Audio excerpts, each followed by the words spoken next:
अर्जुन ने देखा, सिर्फ शरीर को नहीं देख रहे हैं, पूरी घटना को समझ रहे हैं, ये क्या हो रहा है। अर्जुन की दृष्टि अपने गुरुजनों और संबंधियों को देख रही है और कृष्ण की दृष्टि अर्जुन की दृष्टि को देख रही है।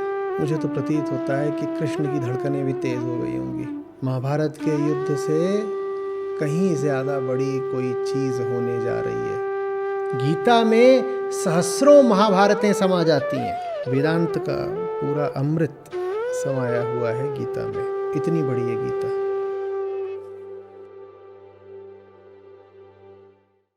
आचार्य जी प्रणाम। मैं डॉक्टर अमिता शर्मा हूँ। मैं स्त्री रोगों में विशेषज्ञ हूँ। मेरा प्रश्न यह है कि मानव के गर्भ में जो शिशु होता है, क्या उसमें चेतना होती है? क्या जीवित मानव की तरह ही उसको संस्कारित किया जा सकता है? वैदिक और वेदांत के प्रकाश में गर्भ संस्कार का वास्तविक अर्थ क्या है? एक डॉक्टर के रूप में क्या मुझे अपने क्लिनिक पर इस तरह के संस्कारों को प्रोत्साहन देना चाहिए? यह प्रश्न पूछने का कारण यह है कि मैं इस गतिविधि को अध्यात्म के क्षेत्र में विज्ञान का संक्रमण समझ रही हूँ, लेकिन अन्य लोग ऐसा नहीं मानते। विज्ञान के प्रकाश में आज हम यह जानते हैं कि सुनने की क्षमता 24 हफ्ते की गर्भावस्था पर बच्चे में आ जाती है, जो 36 हफ्ते पर पूर्ण विकसित हो जाती है। परंतु सुनकर समझने की क्षमता का विकास 5 वर्ष की उम्र के पश्चात आरंभ होता है, जो 25 वर्ष पर पूर्ण होता है। समझने और याद रखने तथा उसे जीवन में उतारने की समझ का नियंत्रण हमारे मस्तिष्क का प्री फ्रंटल एरिया करता है। मानव मस्तिष्क का यही एरिया हमारी चेतना का भी केंद्र है। सामान्यतः प्री फ्रंटल एरिया 8 वर्ष की उम्र में कार्य करना प्रारंभ कर देता है, जिसका पूरा विकास युवावस्था तक चलता ही रहता है। दूसरी बात, अपनी मातृभाषा को सीखने के लिए मस्तिष्क की प्राइमिंग गर्भावस्था के 24वें हफ्ते पे प्रारंभ होती है। इसीलिए बच्चा मातृभाषा आसानी से सीख जाता है। भाषा के विकास के लिए प्री फ्रंटल एरिया की आवश्यकता नहीं पड़ती, अतः बच्चा अपनी भाषा 5 वर्ष के पहले ही सीख जाता है। तीसरी बात फिजिक्स से है। पानी में जाकर ध्वनि तरंगों की गति 3 गुना तक कम हो जाती है और उनकी स्पष्टता भी लगभग खत्म हो जाती है। जैसे कि हम अंडर वाटर स्विमिंग पूल में एक दूसरे से बात नहीं कर सकते, बात को समझ भी नहीं सकते। अतः प्रश्न यह है कि भले ही गर्भस्थ शिशु सुन तो सकता हो, तो भी क्या मंत्रों की ध्वनि और उच्चारण उस तक उसी शुद्ध अवस्था में पहुंच पाते होंगे, जिन्हें सुनकर वह ओजस्वी और चेतनावान मनुष्य बनकर पैदा हो। योग वशिष्ठ में बाल्यावस्था की जो निंदा की गई है, वह भी इसी वजह से तो की गई है ना, कि बाल्यकाल में मानव चेतना रहित, भयग्रस्त और पशु के समान होता है। चौथी बात, क्या मंत्रों में वास्तव में यह शक्ति होती है कि बिना मंत्रों को समझे और आत्मसात किए संसार भर के विभिन्न क्षेत्रों के मानवों का गर्भ संस्कार कर कर उन्हें संस्कारित किया जा सकता है? भोपाल में गर्भ संस्कार तपोवन केंद्र का दावा है कि यहाँ पर गर्भवती महिलाओं को हिंदू संस्कारों और गर्भ संवाद के जरिए स्वस्थ और बुद्धिमान शिशु पैदा करने में मदद की जाती है। लखनऊ यूनिवर्सिटी में पोस्ट ग्रेजुएट डिप्लोमा इन गर्भ संस्कार भी किया जा रहा है, और जिसमें भर्ती के लिए किसी भी विषय में स्नातक डिग्री होने से हम वो डिग्री कर सकते हैं। यही प्रश्न है आचार्य जी।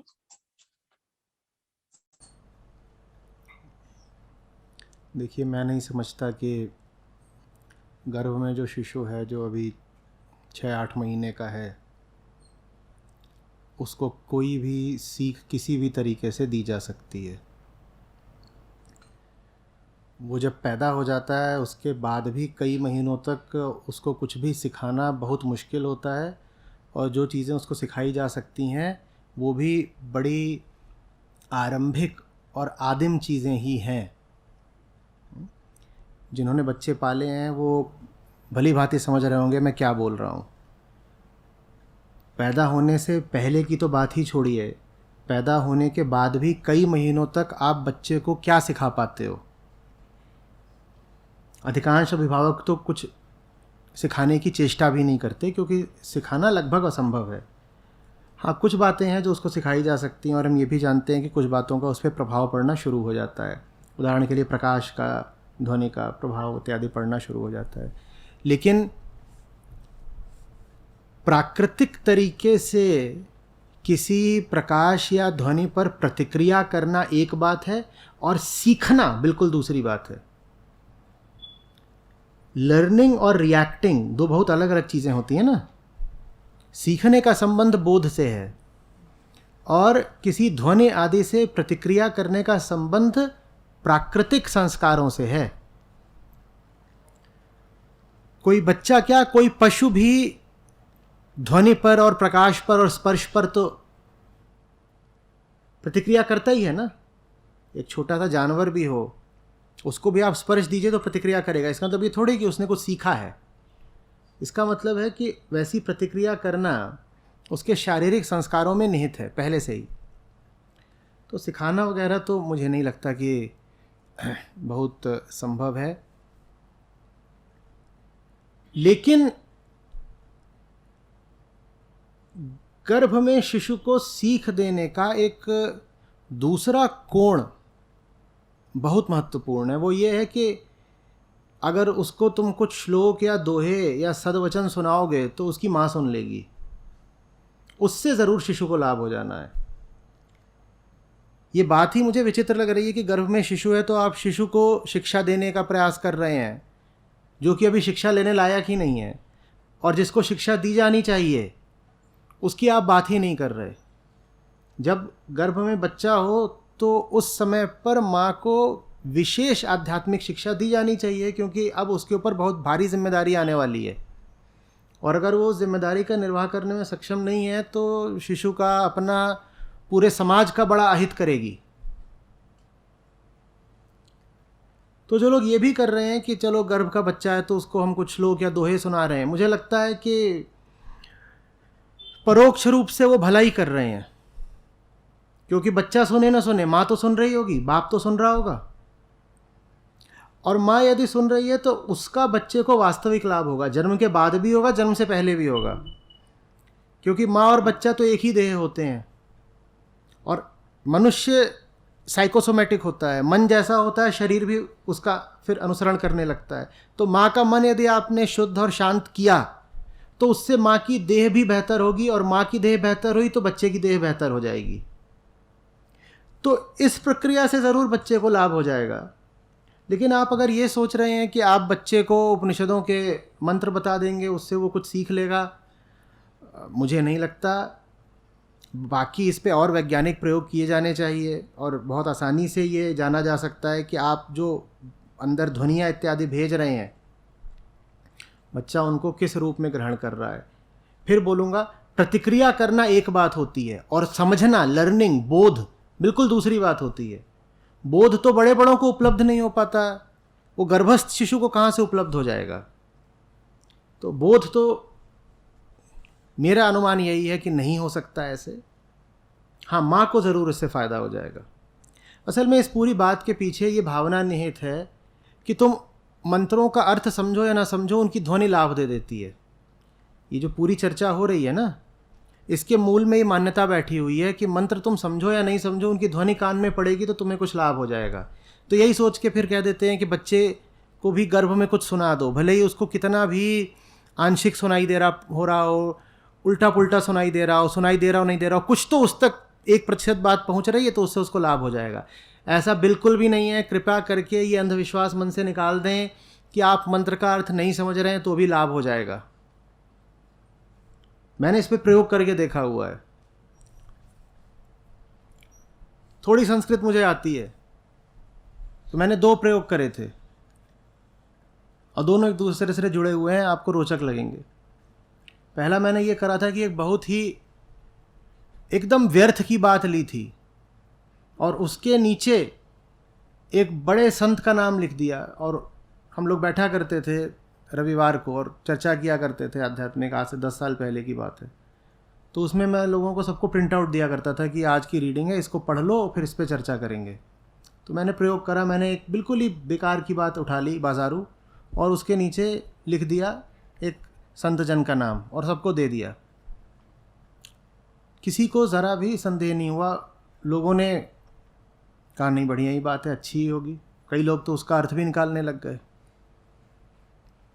फिर मैंने आगे का प्रयोग किया।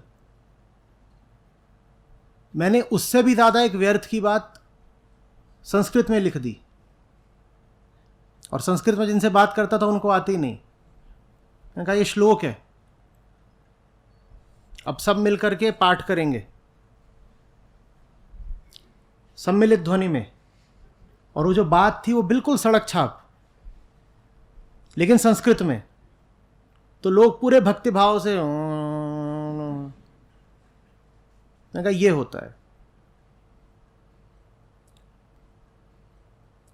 समझ में आ रही बात? अरे भाई, जब तुम अर्थ ही नहीं जानते तो तुम्हें उससे लाभ क्या हो जाएगा? और जब तुम अर्थ नहीं जानते तो ऐसे ही मूर्ख बनोगे। तुम अपने आप को बताए रहोगे कि कुछ लाभ हो रहा है। तो ये जो चीज है कि ध्वनि कुछ नहीं होती, समझिएगा। ध्वनि पशु के लिए होती है। पशु अर्थ नहीं समझता, पशु सिर्फ ध्वनि समझता है। तो आप बोलते हो टॉमी शू।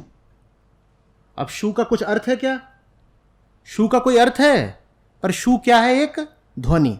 तो जो लोग कह रहे हैं कि मंत्रों की ध्वनि से ही लाभ हो जाता है, वो वास्तव में आपको पशु बना रहे हैं और पशु समान ही आपके साथ व्यवहार कर रहे हैं कि बस ध्वनि सुन लो तो कुछ हो जाएगा। मनुष्य ध्वनि पर नहीं, मनुष्य अर्थ पर चलता है। जो ध्वनि पर चले वो पशु है, जो अर्थ पर चले वो मनुष्य है। और जो अर्थ का भी अतिक्रमण करके मौन हो जाए, फिर जान लो कि वो मानवातीत हो गया, वो मनुष्यता का भी उल्लंघन कर गया और आगे निकल गया।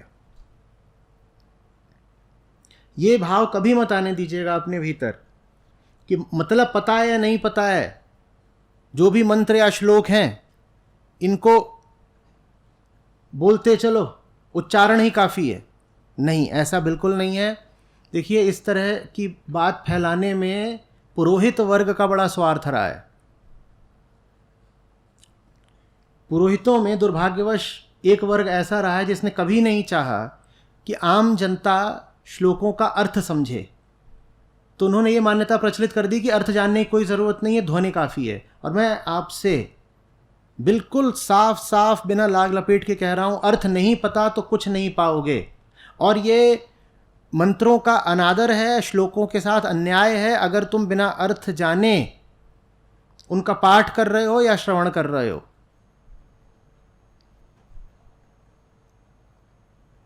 ये बात समझ रहे हो?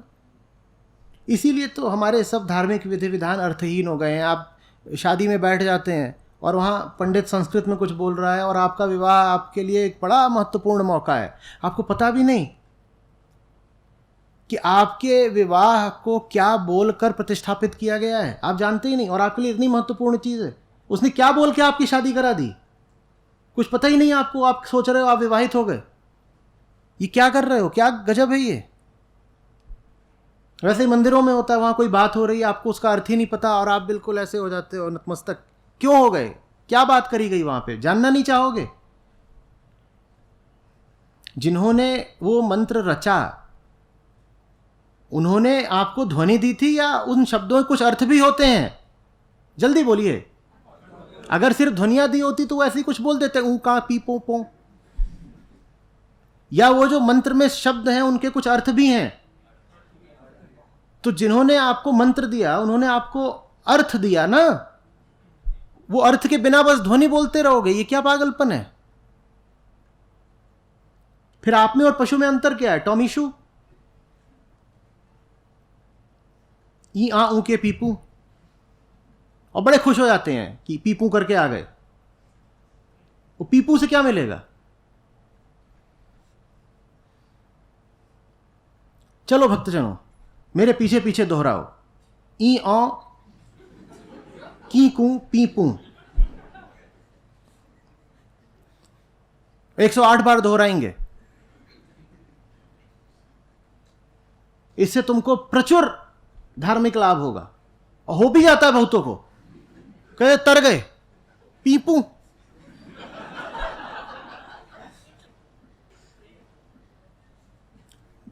मेरी बात मत सुनो, ऋषियों की बात सुनो।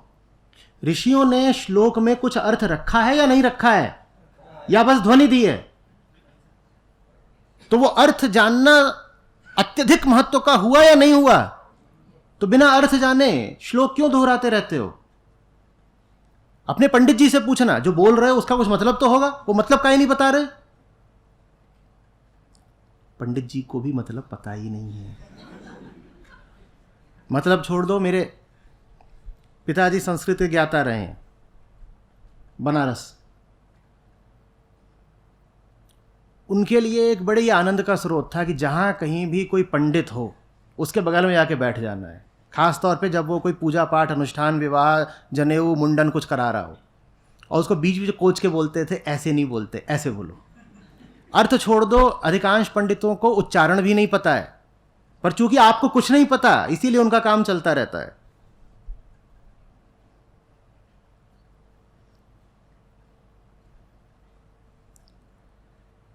धर्म को बड़े पुनर्जागरण की जरूरत है। सनातन धर्म को आज एक क्रांति चाहिए अगर उसे बचे रहना है, नहीं तो यही सब बेवकूफ़ियाँ हावी हो जानी है उस पर कि ध्वनि सुन लो, ध्वनि से कुछ हो जाएगा। बोलते वाइब्रेशंस होते, वाइब्रेशंस से लाभ हो जाता है। गजब ज्ञानी है, वो आके तर्क देते हैं, कहते हैं दवाई आप पीते हो, आपको पता है दवाई में क्या है, लेकिन लाभ तो हो जाता है ना। भाई शरीर को हो जाएगा, क्योंकि शरीर अर्थ नहीं मांगता। मन की बीमारी क्या है? अज्ञान। तो मन अर्थ मांगता है।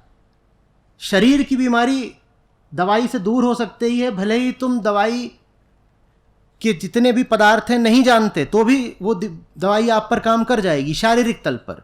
मन की तो बीमारी का ही नाम अज्ञान है। तो जब अज्ञान ही बीमारी है और तुम मंत्रों का भी अज्ञान रख रहे हो, तो अज्ञान को दूर कर देगा क्या? अगर आपको अर्थ नहीं पता तो कोई मंत्र आपके किसी काम नहीं आएगा। मैं यहां तक कह रहा हूं कि जितने भी हमारे संस्कार और उत्सव मंत्रों पर आधारित हैं और आपको उन मंत्रों का अर्थ नहीं पता रहा है, तो वो सब संस्कार व्यर्थ ही गए हैं।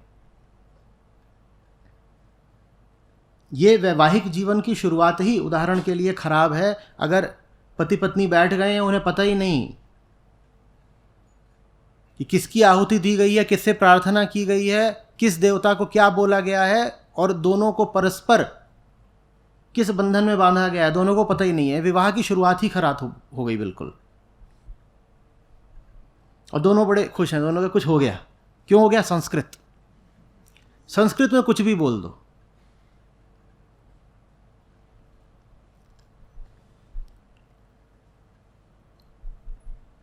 आज भी आपको किसी को प्रभावित अगर करना हो, आप संस्कृत में बोल दीजिए कुछ भी।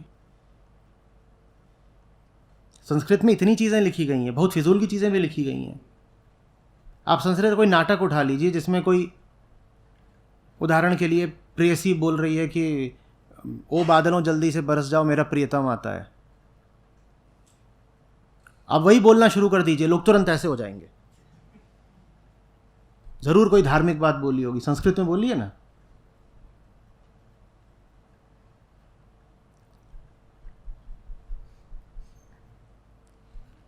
समझ रहे हो? बच्चे को आप जो बड़ी से बड़ी सहायता दे सकते हैं वो ये नहीं कि गर्भ में उसको मंत्र सुना दिए, वो ये है कि आप उसको अच्छी परवरिश दें। और अच्छी परवरिश देने के लिए माँ बाप का सजग होना बहुत ज़रूरी है। वो मंत्र आप बच्चे को मत सुनाइए गर्भ में, वो मंत्र आप स्वयं सुनिए और माँ बाप दोनों बैठकर सुने, उपनिषद पढ़ें, वेदांत पढ़ें, गीता पढ़ें। इसमें बच्चे का लाभ है। बाप हो गए 30 साल के, आज तक उनको गीता समझ में आई नहीं। 30 साल के हट्टे कट्टे हो गए हैं, इन्हें गीता नहीं समझ में आई आज तक। बच्चा 3 महीने का है गर्भ में, उसको समझ में आ जाएगी? क्या अंधेर है? पहले बाप को समझनी होगी या पहले बच्चे को? हाँ, तो बाप गीता समझे। अगर बाप बन रहे हो तो पहले गीता समझो। यह है वास्तविक गर्भ संस्कार। गर्भ संस्कार किसका होना चाहिए? माँ बाप का होना चाहिए, गर्भस्थ शिशु का नहीं। अगर हम एक सजग समाज होते तो ये जितने भी भावी अभिभावक होते, वाना बी पेरेंट्स, इनके सब के लिए अनिवार्य की जाती 6 महीने की आध्यात्मिक शिक्षा। गर्भ के 3 महीने से 9वें महीने तक कोर्स पूरा करो और नहीं पूरा करोगे तो इतना टैक्स लगेगा।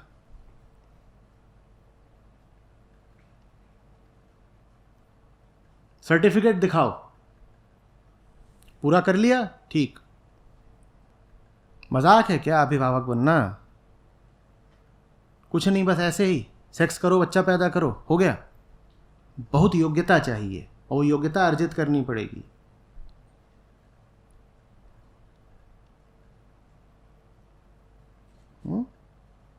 अंधेर नगरी चौपट राजा, बच्चे को सुना रहे हो श्लोक, खुद कभी सुने नहीं।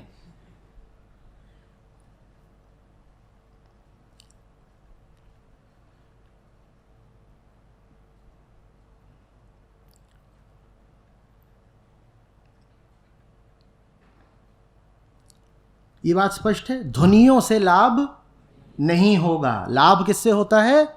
अर्थ से।